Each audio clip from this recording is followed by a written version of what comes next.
Halo, selamat datang di channel saya. Sebelumnya jangan lupa di subscribe dan like ya. Terima kasih. Belajar pastinya jadi perihal yang harus diperhatikan untuk para pelajar. Namun, tidak cuma para pelajar saja yang harus melaksanakan kegiatan tersebut. Mahasiswa, pekerja kantoran, maupun seorang dosen juga pula butuh belajar. Kenyataannya, memanglah seluruh orang sanggup melaksanakan kegiatan belajar. Cuma saja yang memahami metode belajar efektif serta efisienlah yang sanggup meresap hasil belajar lebih baik. Nah, gimana sih metode belajar efisien serta efektif? Yang pertama, tetapkan tujuan.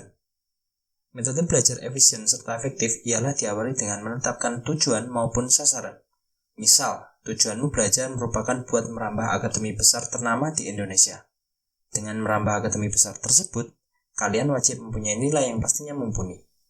Oleh sebab itu, tetapkan tujuan yang signifikan buat memacu semangatmu.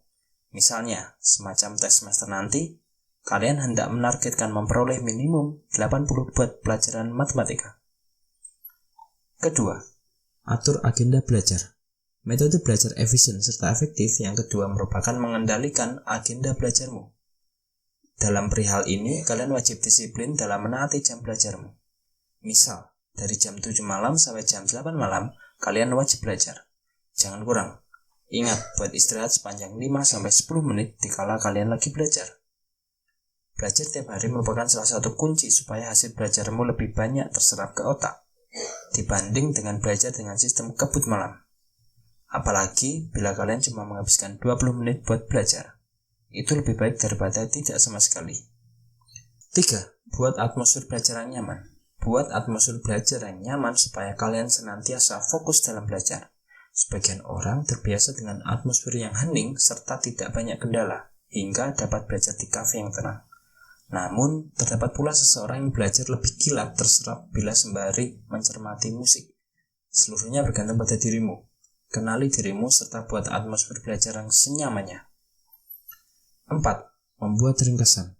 Metode belajar efisien serta efektif berikutnya dengan membuat ringkasan dari hasil belajarmu.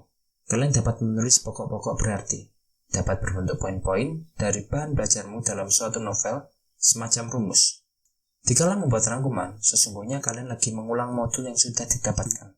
Pengulangan ini menolong kalian mengingat kembali catatan dengan lebih efisien. Cobalah menyalin catatan saat sebelum ulangan ataupun tes buat menolong kamu mengingat modul lebih baik. Yang kelima, buat akronim yang gampang diingat. Kalian kerap kurang ingat modul pelajaranmu. Kalian dapat memakai akronim yang gampang diingat. Contohnya, jika butuh mengingat catatan tentang asas pemilu ialah langsung, umum, bebas, rahasia, jujur, serta adil. Kalian dapat memakai rangkaian kata yang gampang diingat semacam luberjudil. Keenam, pahami bukan menghafal. Sebagian orang salah dalam belajar pada perihal ini. Kerap kali, seorang malah menghafal modul bukan memahaminya. Sementara itu, hanya menghafalkan pelajaran cuma efisien buat tes ataupun waktu jangka pendek. Dalam jangka panjang, ilmu yang dihafalkan cuma buat dibiarkan serta tidak meninggalkan khasiat apapun. Ketujuh, jangan malu bertanya. Jangan segan buat bertanya bila kita tidak menguasai sesuatu dalam mata pelajaran tertentu. Kalian belajar sebab kalian memanglah tidak paham. Hingga bila kalian kesulitan, jangan ragu buat senantiasa bertanya.